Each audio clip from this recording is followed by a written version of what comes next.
Hello everyone, आप लोग का बहुत बहुत स्वागत है स्टडी पॉइंट यूट्यूब चैनल पर। I welcome you all to study point. और आज के इस पर्टिकुलर वीडियो सेशन में हम लोग डिस्कस करेंगे साइंस के कुछ बहुत ही इंपॉर्टेंट 20 क्वेश्चन जो कि आपके आने वाले एग्जाम के लिए इंपॉर्टेंट है। इससे पहले केमिस्ट्री के 2 इंपॉर्टेंट वीडियो चैनल पर ऑलरेडी अपलोडेड हैं, जिसका लिंक डिस्क्रिप्शन बॉक्स में दिया हुआ है और प्लेलिस्ट भी बनी हुई है, तो आप उन वीडियो को ज़रूर देखिएगा और वीडियो को लाइक एंड शेयर भी आप लोग ज़रूर कीजिएगा। देखिए, फिजिक्स का इसमें इंपॉर्टेंट क्वेश्चन को डिस्कस किया गया है, ये पार्ट 1 है।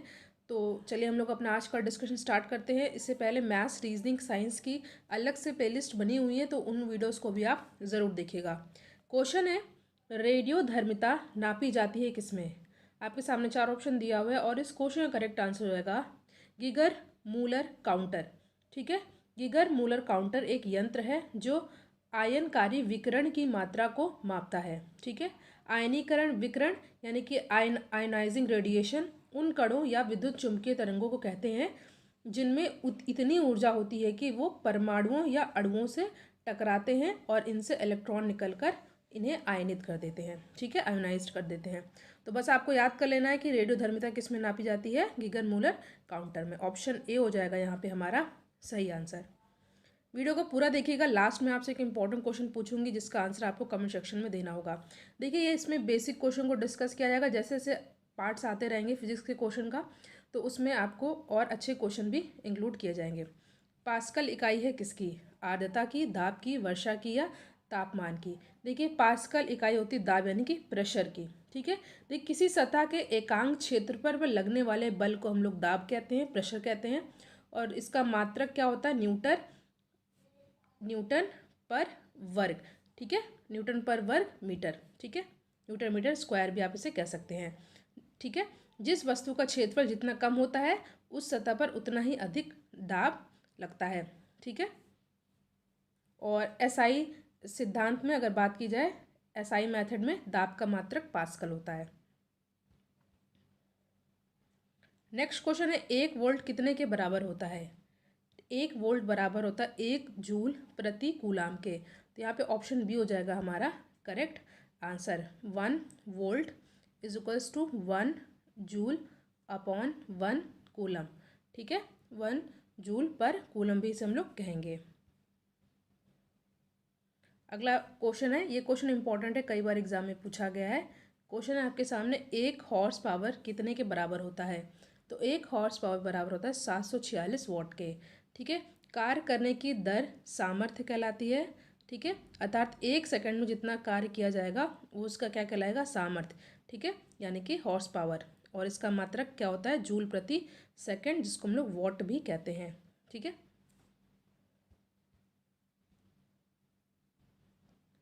पराध्वनिक गति का मापांकन किस इकाई में होता है? हर्ट्स में, मैक में, नॉट या रिक्टर? तो इस क्वेश्चन का करेक्ट आंसर होगा मैक। ठीक है, पराध्वनिक गति जिसको हम इंग्लिश में क्या बोलते हैं? Super sonic speed. ठीक है, इसके माप जो है मैक या मैक नंबर की सहायता से की जाती है। अगला क्वेश्चन है आपके सामने, सागर की गहराई को मापने के लिए कौन सा उपकरण इस्तेमाल किया जाता है? ठीक है, 4 ऑप्शन आपके सामने दिया हुआ है, फेदोमीटर, यूडियोमीटर, बैरोमीटर या पेरिस्कोप।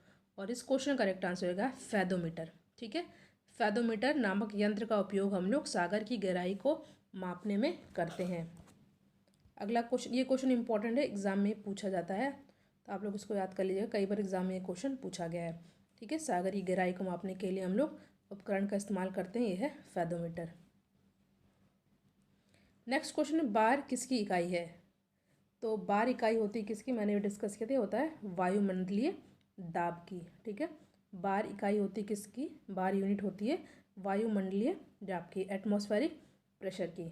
ठीक है, और 1 बार बराबर होता है किसके? 10⁵ पास्कल। ठीक है, पास्कल मैंने आपको बताया था, प्रेशर को मापते हैं।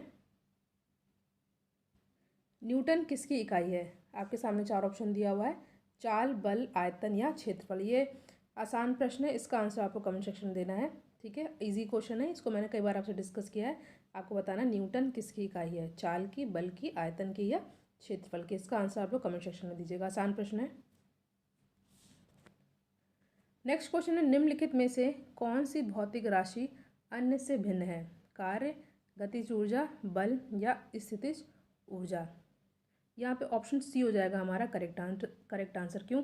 देखिए, भौतिक राशियों को सामान्यतः दो भागों में हम लोग डिवाइड करते हैं। पहला होता है अदिश राशि स्केलर और दूसरा होता है सदिश वेक्टर क्वांटिटी। ठीक है, अदिश राशियों के निरूपण के लिए केवल परिमाण की आवश्यकता होती है और डायरेक्शन यानी कि दिशा की आवश्यकता नहीं होती है, जबकि सदिश राशियों के लिए हम लोग को परिमाण के साथ साथ दिशा की भी आवश्यकता होती है।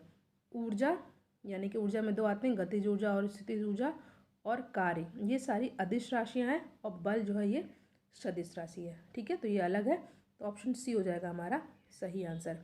याद कर लीजिएगा, सदिश और अदिश। सदिश में दिशा भी होगी, अदिश में दिशा नहीं होगी, परिमाण दोनों में होता है। ये भी क्वेश्चन इंपॉर्टेंट है, एग्जाम में पूछा गया प्रश्न है। कार्य तथा ऊर्जा की इकाई क्या होती है? जूल, एम्पियर, मीटर या किलोग्राम। तो इसका सही आंसर हो जाएगा जूल।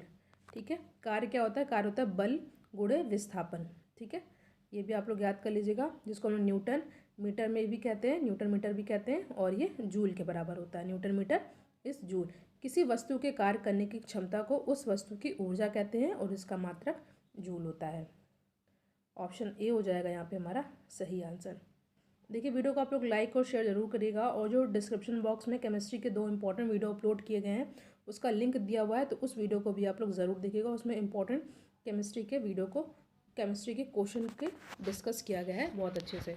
नेक्स्ट क्वेश्चन है आपके सामने, आर्द्रता किससे मापी जाती है? हाइड्रोमीटर, बैरोमीटर, हाइग्रोमीटर या थर्मामीटर। तो आर्द्रता नापी जाती है किसमें? हाइग्रोमीटर में।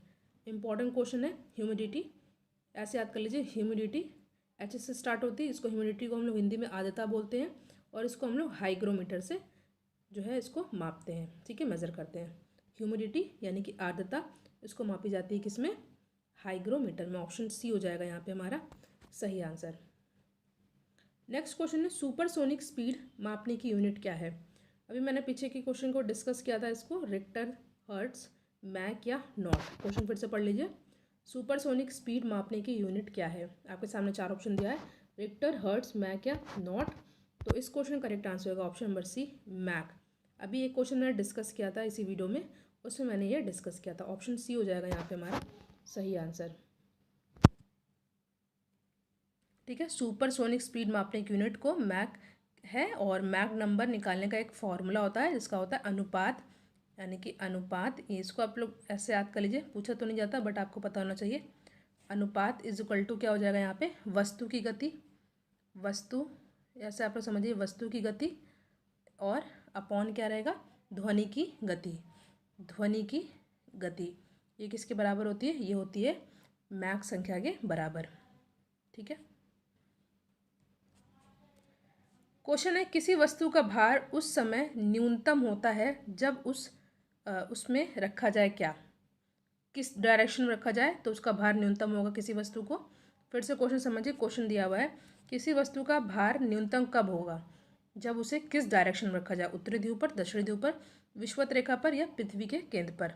इंपॉर्टेंट क्वेश्चन है, ये क्वेश्चन एग्जाम में कई बार पूछा भी गया है। तो इस क्वेश्चन का करेक्ट आंसर होगा ऑप्शन नंबर डी, पृथ्वी के केंद्र पर अगर किसी वस्तु को रखा जाए तो उस वस्तु का भार न्यूनतम होता है। तो ऑप्शन डी हो जाएगा हमारा सही आंसर। अगला प्रश्न आपके सामने, यदि m द्रव्यमान का एक प्रोटॉन प्रकाश के वेग के साथ गति कर रहा है तो इसका द्रव्यमान क्या होगा? अपरिवर्तित होगा, अधिक परंतु सीमित होगा, असीमित होगा या शून्य होगा? तो इस क्वेश्चन का करेक्ट आंसर होगा अपरिवर्तित होगा। यदि m द्रव्यमान का एक प्रोटॉन प्रकाश के वेग से गति कर रहा है तो उसका द्रव्यमान अपरिवर्तित होगा। ऑप्शन ए हो जाएगा हमारा सही आंसर। अगला क्वेश्चन है, डायनमो ऊर्जा परिवर्तित करता है किसमें? तो ये यांत्रिक ऊर्जा को विद्युत ऊर्जा में कन्वर्ट करता है। मैकेनिकल एनर्जी को इलेक्ट्रिकल एनर्जी में कन्वर्ट करता है क्या? डायनमो। ठीक है, डायनमो एक तरह से विद्युत जनरेटर का ही दूसरा नाम होता है। आमतौर पर इसका जो है कार्य होता है जनरेटर। ठीक है, इसका मतलब इसका आमतौर पर इसका तात्पर्य क्या होता है? जनरेटर या जनित्र, जो कि आपको बताया मैंने यांत्रिक को विद्युत ऊर्जा में कन्वर्ट करता है, परिवर्तित करता है।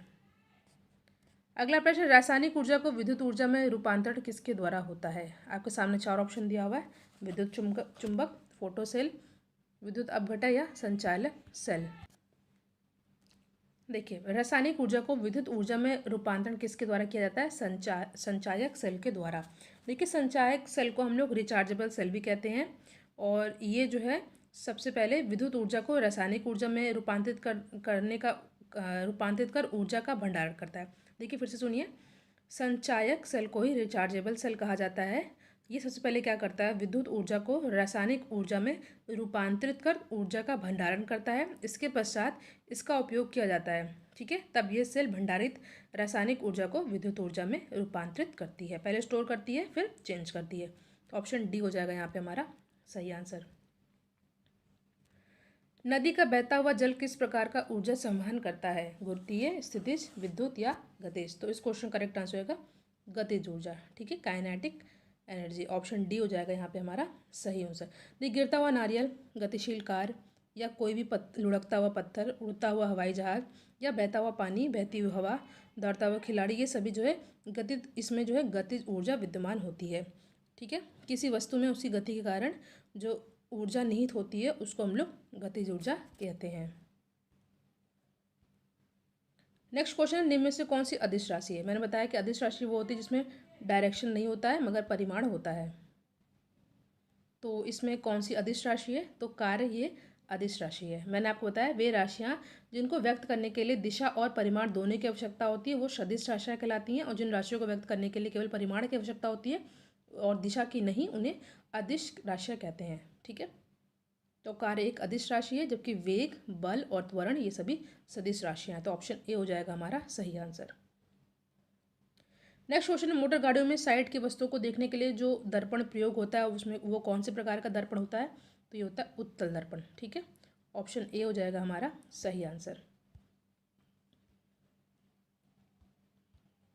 नेक्स्ट क्वेश्चन है, प्राथमिक रंग कौन से होते हैं? प्राइमरी कलर कौन कौन से होते हैं आपको बताना है। लाल, हरा और नीला, ये सभी जो है प्राथमिक रंग होते हैं। तो ऑप्शन डी हो जाएगा हमारा सही आंसर। देखिए, प्रकाश में 3 मूल या प्राथमिक रंग होते हैं, लाल, हरा और नीला, ठीक है।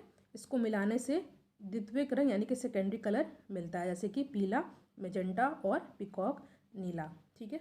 तो फिलहाल आपको याद कर लेना है, लाल, हरा, नीला ये सभी क्या हैं? प्राथमिक रंग हैं। तो ऑप्शन डी हो जाएगा हमारा सही आंसर। नेक्स्ट क्वेश्चन है आपके सामने, मुख्य रंग कौन कौन से होते हैं? अभी हमने आपसे डिस्कस किया मुख्य रंग कौन कौन से होते हैं, तो ये होता है क्या? लाल, हरा और नीला। अभी जस्ट डिस्कस किया था, प्राथमिक रंग को ही मुख्य रंग कहते हैं। तो ऑप्शन डी हो जाएगा हमारा सही आंसर।